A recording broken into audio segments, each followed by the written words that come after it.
Costică, ce vrei tot de la magazin? Cred că vă era dor de noi, așa-i? Ce-ai, mă? Ce-ai? Unde-i, mă, Gogu? Unde-i Gogu? Gogule, unde ești, mă? O fi al dracu, tu, vină cu a Gogu de jos. De unde? Din fond. Dracu, mă. Dar totuși poate vă întrebați de ce sunt băieți îmbrăcați așa? Sau mai bine spus, oare de unde au băieții outfiturile astea periculoase? Bă, nu știu, n-am nicio idee ce facem cu outfiturile, pentru mine asta e cea mai mare problemă.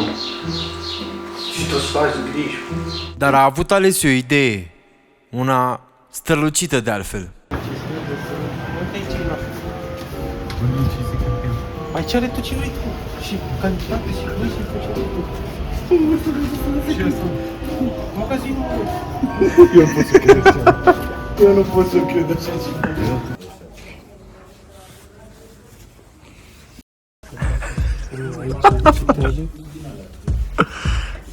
Ce vrei mai mult? Calitate, preț, asta e de la Hawaii.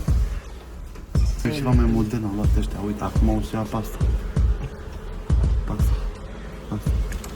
Asta vreau eu, să mă rog. Aici ce căcat de muzică, dar nu, nimic.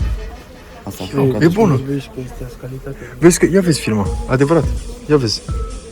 Timberland. Sunt? Păi bune, Timberland. No, e mai bună aia. Dar păstrează pe aia, mă, că e bună. Grăbițele și tu. Avem aici una bună, așa. Bun. Aia e bun. Nu. Luați culori din astea vreci.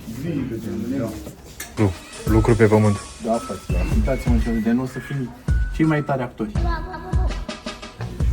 O să ne stea bine. E mai am? Uite și din asta dacă vreți. Abia așteptăm să o postăm.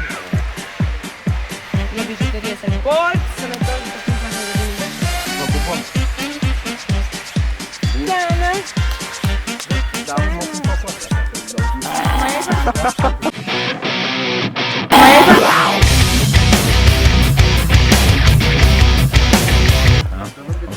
Ia. Mamă. Vrei vreo tânăr să o bag în foc? Nu mai e băgat mai Cu doar 240 de lei. Deci vă puteți îmbrăca ieftin și cu gust.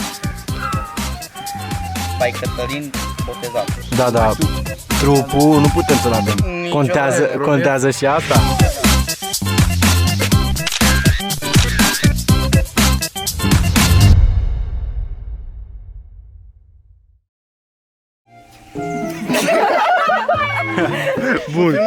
Bun.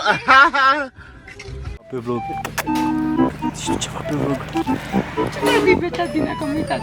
Am căzut. Trebuie să-l servești, că este un om ca noi toți. Costică, ce vrei tot de la magazin? Ce vrei să cumperi, Costică? Salam? Salam, Costică?